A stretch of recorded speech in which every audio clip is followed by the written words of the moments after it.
മുമ്പ് UAE രൂപപ്പെട്ട മഴ അതിന്റെ ഭാഗമായിട്ട് ഒരുപാട് സ്ഥലങ്ങൾ ഇന്നും വെള്ളക്കെട്ടിലാട്ടോ. ഒരുപാട് ബിൽഡിങ്ങുകൾ ആൾക്കാർക്കൊന്നും പുറത്തിറങ്ങാൻ പറ്റാതെ ദുരിതം അനുഭവിക്കുന്ന ആളുകളുണ്ട്.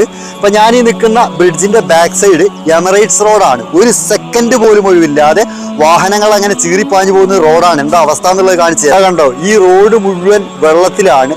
ഈ റോഡിൽ വാഹനങ്ങളൊക്കെ കുടുങ്ങിക്കിടക്കുന്നുണ്ട്. അത്ര ദൂരെയാണ്. അതേപോലെ തന്നെ ഇവിടുന്ന് ഇങ്ങോട്ടേക്ക് കാണുന്നത് ഇന്റർനാഷണൽ സിറ്റി നെസ്റ്റോ ആണ്. നെസ്റ്റോ ഹൈപ്പർ മാർക്കറ്റ് ഇവിടെയും ഇതേപോലെ വെള്ളക്കെട്ടിൽ കുടുങ്ങിക്കിടക്കുകയാണ്. നെസ്റ്റോ ഹൈപ്പർ മാർക്കറ്റിന്റെ പുറകുവശമാണ് ഈ കാണുന്നത്. ഈ വാഹനങ്ങളൊക്കെ വെള്ളത്തിലാണ്. അപ്പോൾ മഴ പെയ്തിട്ട് ഇത്ര ദിവസമായിട്ടും ഇവിടെയുള്ള വെള്ളമൊന്നും വറ്റിയിട്ടില്ല. ഇതേപോലെ ഒരുപാട് സ്ഥലങ്ങളിൽ ആളുകൾ ബിൽഡിങ്ങിൽ നിന്ന് പുറത്തിറങ്ങാൻ പറ്റാത്ത സ്ഥലങ്ങളൊക്കെ ഉണ്ട് കേട്ടോ. ഇതാണ്ട് ഈ വാഹനങ്ങളൊക്കെ കിടക്കുന്നത്. ഇവിടെ റെസ്റ്റോറൻറ്റുകളുണ്ട്, ഇതേപോലെ സ്ഥാപനങ്ങളുണ്ട്, ഒക്കെ വെള്ളത്തിലാണ്. 2 ദിവസം മാത്രം മഴ പെയ്തപ്പോഴുള്ള ഒരു